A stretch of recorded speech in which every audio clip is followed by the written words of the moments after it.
Paris Hilton is calling on President Joe Biden and Congress to take action against the troubled teen industry, so that kids can avoid the abuse I endured. Hilton claims the abusive industry has been running rampant for years. When I was 16 years old, I was awakened one night by two men with handcuffs. They asked if I wanted to go, the easy way or the hard way, before carrying me from my home as I screamed for help. I had no idea why or where I was being taken against my will.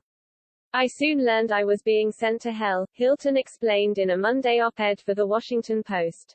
Hilton said she was subjected to a parent-approved kidnapping, adding that countless of other parents in search for solutions to rebellious behavior have also fallen for the misleading marketing tactics of the troubled teen industry.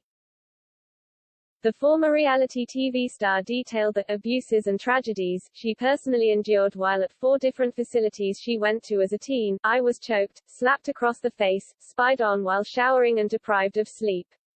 I was called vulgar names and forced to take medication without a diagnosis. At one Utah facility, I was locked in solitary confinement in a room where the walls were covered in scratch marks and bloodstains. Hilton added parents have been unaware of what happens at such facilities, as staffers tell parents not to believe their kids when they report mistreatment, and tell children that nobody will ever believe them if they do. The 40-year-old says this industry has been thriving for decades, thanks to a systemic lack of transparency and accountability, adding that an estimated 120,000 young people are housed in congregate care facilities at any given time across the country. The Simple Lifestar also mentioned 16-year-old Cornelius Frederick, whose 2020 death at a Michigan facility was deemed a homicide.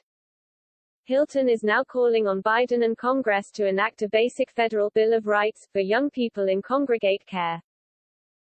Had such rights existed and been enforced, I and countless other survivors could have been spared the abuse and trauma that have haunted us into adulthood, she wrote.